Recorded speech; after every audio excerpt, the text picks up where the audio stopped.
औज़ुबिल्लाहिस्समीअल-अलीम नहमदुहु व नुसल्ली अला रसूलिल करीम अम्मा बाद। इस वक्त मैं शहर दावनगिरा के तमाम मुसलमानों से मुखातिब हूँ। मेरा नाम सलीमुर्रहमान मुस्तफ़ी बिन मरहूम शौकत अली, इसी शहर का शहरी हूँ। मैं आने वाले इंतखाबात इलेक्शंस जो तंज़ीमुल मुस्लिमीन की 16 अक्टूबर 2022 को तय पाए हैं, एक इंडिपेंडेंट कैंडिडेट के हिसाब से मैंने अपना पर्चा भरा है। मेरा जो सिंबल है वो टीवी है और जो नंबर मिला है 25। मैं आप सबसे दरख्वास्त करता हूँ कि मुझे वोट देकर कामयाब करें और खिदमत करने का मौका दें। मैं अपने लिए खिदमत के जो फील्ड से चूज़ किया हूँ उसकी लिस्ट लंबी है। मैं मुसलमानों के लिए एक होलिस्टिक डेवलपमेंट यानी हमाजत तरक्की का तालिब हूँ। मैं इसका हिस्सा बनना चाहता हूँ। मेरे वालिदैन इधर इसी शहर में मदफून है। वो एक एजुकेशनिस्ट थे, तो इस हिसाब से मैं एजुकेशन के फील्ड में मैं सबसे ज़्यादा कंट्रीब्यूशन करना चाहता हूँ। फ़िलहाल के कंट्रीब्यूशन में क्या है, एक छोटी सी स्कूल मदरसज के नाम पे चल रही है और उसके साथ साथ पड़ोस के एक खरिये में उस्मानिया कॉलेज बोल के एक है, उसे मैं मुंसलिक हूँ। तकरीबन 35 साल के लिए हमारे लिए खिदमत का मौका मिला है। तो इसी तरह से मैं हेल्थ के फील्ड में भी कुछ काम करना चाहता हूँ। काफ़ी डॉक्टर्स के पैनल्स के साथ मेरे ताल्लुक़ात हैं। गवर्नमेंट स्कीम से मुझे काफ़ी तारुफ़ है, तो मैं गवर्नमेंट स्कीम के ज़रिए से मोहल्ले लेवल पर ये जो जनरल टेस्ट होते हैं उसके ज़रिए से उनकी सही वक्त पे क्या है उनकी बीमारियों का पता करके उसके ज़रिए से भी हम हेल्थ के ज़रिए से हेल्थ के फील्ड में भी हम लोग काम कर सकते हैं। इसी तरह से हमने क्या है बहुत ज़्यादा वर्कआउट करने के बाद ये पता चला है कि हमारा जो तबका है बहुत ज़्यादा गुरबा का है, जो प्राइवेट स्कूल्स में या कॉलेजेस में किसी भी तरह से एक अच्छी क्वालिटी एजुकेशन हासिल करना बहुत ज़्यादा मुश्किल है। तो इसलिए इसका हमने सोल्यूशन ये देखा कि गवर्नमेंट स्कूल्स को किसी तरह से हम अडॉप्ट कर लें।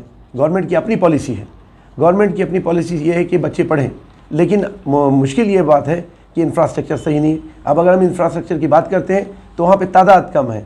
उन तादाद क्यों कम है? इंफ्रास्ट्रक्चर नहीं है और टीचर्स के यहाँ पे मुख्तसर है। तो इन तमाम चीज़ों का हमने सोल्यूशन ये देखा कि इन गवर्नमेंट स्कूल को अडॉप्ट कर लिया जाए, और अडॉप्ट करने का प्रोसीजर क्या होता है सब कुछ हमने मालूम कर लिया। अन करीब शहर की जो पुरानी गवर्नमेंट स्कूल है, जो मार्केट स्कूल है, उसको हम अडॉप्ट कर लेंगे। इस तरह की बातचीत हो चुकी है। इसी तरह का हमारा पड़ोसी शहर में जो गांव में है केरेबिलची में हमने एक स्कूल अडॉप्ट कर ली। ये हमारा एक्सपीरियंस है। तो इस तरह से हम लोग एजुकेशन के अंदर एक बेहतरी ला सकते हैं, एक बेहतरीन सोल्यूशन हो सकता है। इसी तरह से क्या है, हम नौजवानों की तरफ देख रहे हैं कि हम नौजवान हमारे नशे के आदी होते जा रहे हैं।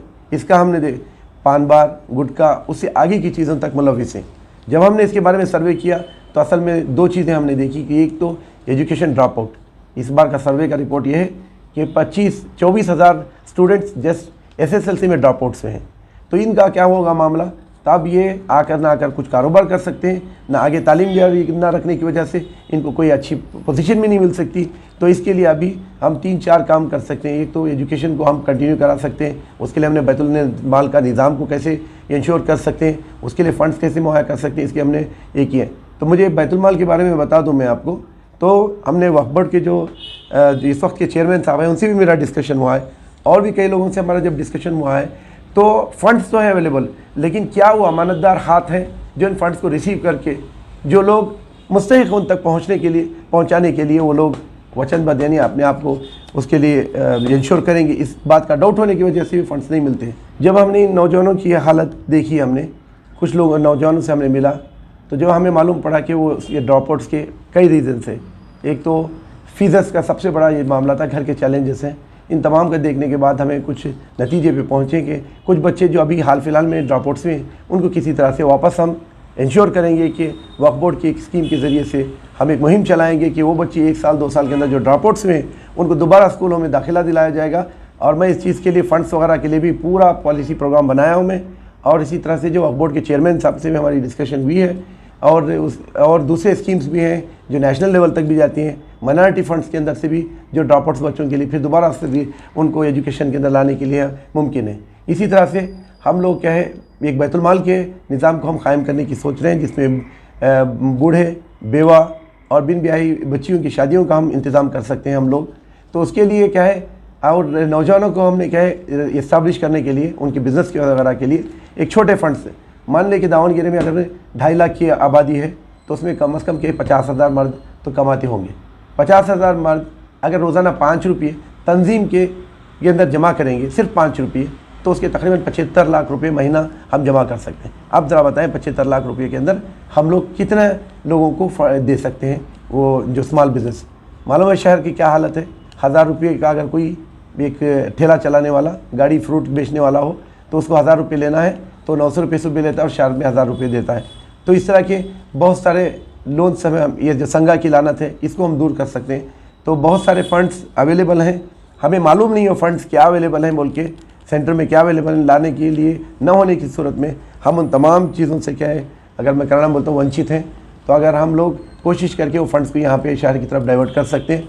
तंजीम के सुपरविजन में हर मोहल्ले की मस्जिद उस जगह की इंडिपेंडेंट मरकज़ होगा, उसको इतनी ज़्यादा हम इंडिपेंडेंट बना देंगे कि वहाँ के लिए कंप्यूटर प्रोवाइड कर सकते हैं, वहाँ का डेटा वहाँ पे रहेगा।